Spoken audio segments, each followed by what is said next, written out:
Myanmar में आने वाले 7.7 मैग्नीट्यूड के अर्थक्वेक ने म्यांमार के साथ साथ 1000 किलोमीटर दूर थाईलैंड के कैपिटल बैंकॉक में खूब तबाही मचाई। बड़ी बड़ी इमारतें चंद सेकंड्स में मलबे का ढेर बन गईं।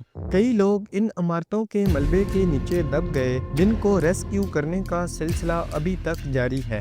2000 से ज्यादा लोग अपनी जान से हाथ धो बैठे। 300 से ज्यादा लोग अभी तक मलबे के नीचे दबे पड़े हैं और इसके साथ ही 3900 से ज्यादा लोग जख्मी हालत में हैं। आखिर म्यांमार में आने वाले अर्थक्वेक ने इतनी तबाही मचाई ही क्यों?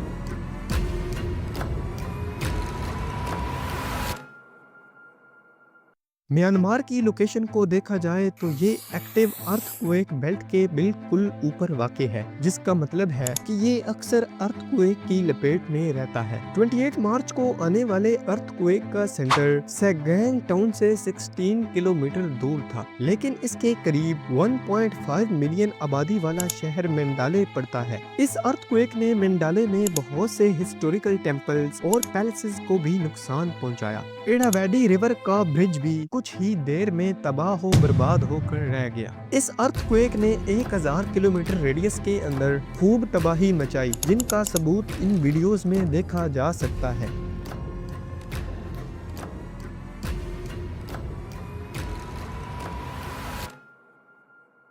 साइंटिस्ट के मुताबिक ये अर्थक्वेक सगैंग फॉल्ट की वजह से आया, जो म्यांमार से होता हुआ नॉर्थ साउथ में जाता है। ये स्ट्राइक स्लिप फॉल्ट है, जो उस वक्त बनता है जब दो टेक्टोनिक प्लेट्स एक दूसरे के ऊपर हॉरिजॉन्टली स्लाइड करने लगती हैं। इस अर्थक्वेक के झटके बांग्लादेश, इंडिया, थाईलैंड, लाओस और चाइना तक महसूस किए गए। इस अर्थक्वेक का पहला झटका 6:20 पर महसूस किया गया। ऑलमोस्ट 12 मिनट के बाद दूसरा झटका लगा, जिसका मैग्नीट्यूड 6.4 था, जिसका सेंटर सगैंग टाउन से 16 किलोमीटर दूर था। इस अर्थक्वेक के आफ्टर शॉक्स अभी तक जारी हैं। जियोलॉजिस्ट के मुताबिक इस अर्थक्वेक से होने वाली तबाही 334 एटॉमिक बॉम्ब से होने वाली तबाही के बराबर ही है और इसके आफ्टर शॉक्स कई महीनों तक महसूस किए जाते रहेंगे। ब्रिटिश जियोलॉजिकल सर्वे के माहिरीन के मुताबिक इस अर्थक्वेक ने कुछ इलाकों में जमीन को 1 मिनट के अंदर